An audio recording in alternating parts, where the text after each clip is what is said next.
We're going to talk for a minute to the concertmaster of the Fort Worth Symphony, who's been my colleague since 2000. Michael Shih, come on over. Have a seat. Hello, Welcome to the Webcast. Well, thank you very much for having me. Yeah.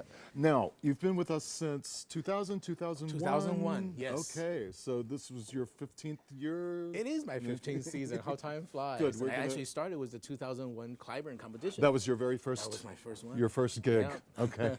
So we're going to trick you into staying with us for another 15 years at least, if that's Love okay to. with you. That would be great. Okay with you. Now, one of the perks of your job is playing on a really special violin. Can you tell us a little bit about it? Sure. I mean, I'm just incredibly lucky that our symphony has this incredible patron, and he purchased a Antonio Stradivarius violin, and for the exclusive use by the concertmaster of the Fort Worth Symphony, and it's been with the symphony since 1981, and it's an instrument made in 1710. And I have had the honor and privilege of playing on it for the last 15 years, and it's an incredible instrument. And as a matter of fact, our symphony actually has two donors wonderfully lending our instruments, and then the other one is made in 1784. I'm sorry, 1684. 1684. Yes. Yeah. And so Schwang plays that, the Yes. associate Yes. concertmaster. There's been a lot of media coverage when the second Strad, or the other Strad came back Yes. to the Fort Worth Symphony. Yes. The one you've played has been with us constantly though since Yes, it has. 1981. Since 81. It must be a real thrill to play. Does that ever get old? I mean, do you Oh my ever gosh, take out that instrument and say, It never gets old. Right. I feel lucky and blessed every day, and to have that opportunity to play on such a fine instrument, and to be a member of our symphony, and to work with our wonderful colleagues such as Buddy and everyone else in our orchestra, and under our music director Miguel Bedoya, and it's been just quite a ride. Miguel has really taken this orchestra to several different levels since his arrival in 2000. I mean, Yes. the orchestra has just continued to grow, I think, under his leadership. That hasn't always been easy, but the orchestra's continued to grow, and we've made recordings now and appeared in Carnegie Hall, and we'll appear in Washington, D.C., of course, Yes, in that's 2 years. Big exciting event that's coming up in 2017. I think the orchestra has more pride of place now than it ever has before, Yes. because the orchestra feels that it sounds good, and I think we're all proud to be where we are. Now, I want to talk just a little bit about playing special events like a piano competition. I'm never with you guys, of course, during a Right. piano competition. The piano's out front, and I'm just never around. But those rehearsals must have some intensity, both in the professional competition when you're covering so much material at once, with a guest conductor always of some international stature. That always happens, and all eyes are on Fort Worth. How does that feel?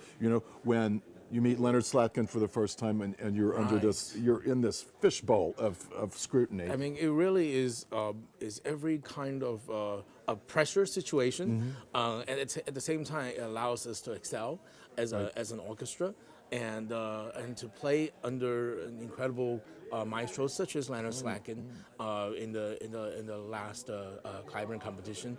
And I still remember meeting him, and we went over the bowings really quickly prior to the rehearsal, and then of course, I mean, he made a few changes, and which we immediately disseminated throughout the string sections, and he's such an incredible conductor, and I think it just clicked right away. And as a matter of fact, this past season, Maestro Slatkin came back and guest conducted us in a regular symphonic subscription. Which was the first time I had ever gotten to work with him, which was, that was neat for me to be able to play in a piece as well. You mentioned bowings. Now, some people in our webcast audience might not understand the primacy and importance, the sort of fundamental importance of coordinated bowings. Can you go over that just a little bit? Because we were speaking a little bit off camera about bowings as well. Right. So I'll be happy to. I mean, as concertmaster of a symphony, it essentially just means first chair, first violin. And one of my responsibilities is to coordinate. So when you go to a symphony orchestra performance and you see all the string players moving their bows in the same direction, and we call this up bow as it heads upwards, and we call this down bow as it goes downward, that's not entirely by accident. It's not an accident, right. So what happens is that me, along with all the principals of each string sections, the principal of second violins, of violas, cellos, and bass, and so that we have to coordinate our bowing. So when we have the same material, and so that we bow it the same way, and of course when each sections have similar things to play, then that's also coordinated as well. This mainly so that. It is a tough thing when you have, say, a section of 16 players or 14 players, everybody coming from different backgrounds, different studies, all different highly trained, all with opinions. Highly trained, right. and it's one may be comfortable with one set of bowings, whereas another may not be. So what we try to do is we try to work out something that everyone can accept, and even if they may not like it, but they can understand it, or if they like it, that's great. But that's one of the primary responsibilities that falls that I have to help in setting these bowings. And of course, when we are in the course of rehearsals, and the conductor, if they wish a different way of phrasing, a different way of making the music suit a better interpretation that he wants or she wants, then we adjust those bowings on the fly. And right, that happens a lot, actually. And it does happen in rehearsals. And but that's one of the aspects that I.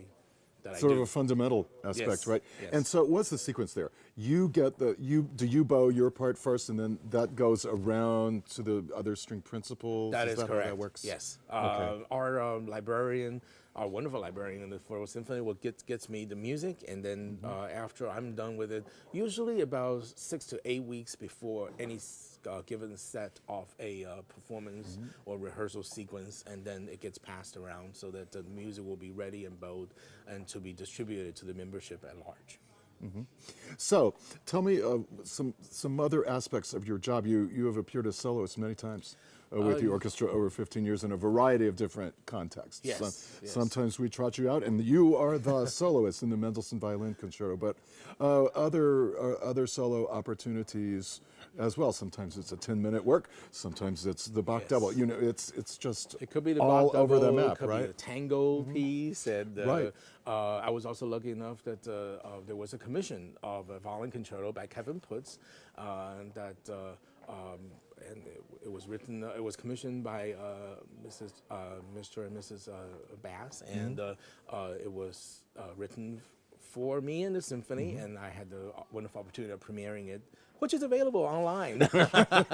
just by the a way, live performance, right? yes. Also, that was a piece that you had to learn in sort of a telescoped period of time, right? Yes. That often happens with commissions. It does. You It don't does. have the luxury of years and years, and also with commissions, you don't have the luxury of hearing some other performance or some recording. That There is is not true. any tradition. It is literally a sometimes. world So premiere. You are making the whole tradition Yes. yourself. I mean, Kevin Putz is an amazing composer.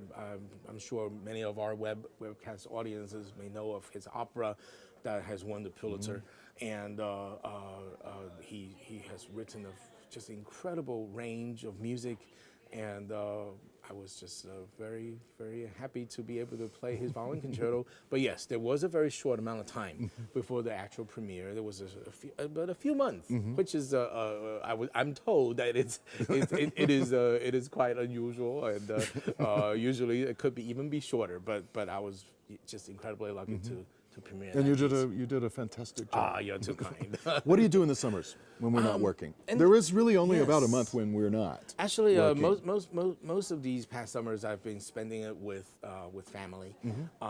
And last year though I did go to Taiwan and was a teacher and performer with their National Taiwan Symphony Orchestra's youth camp. And that was a lot of fun working with the youngsters of Taiwan. You've also been such a friend to the Cliburn.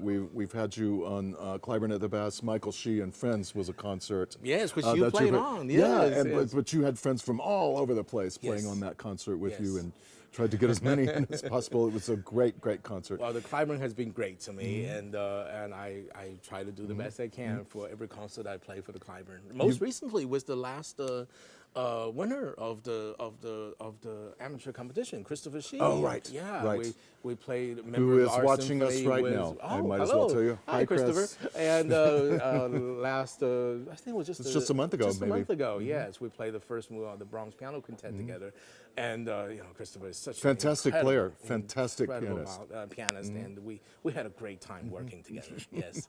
We always have a great time working with you. Thank you so much, Thank Michael. you. Thank you so much. Thanks for coming Thank you by. for having me. Thank you. Thanks.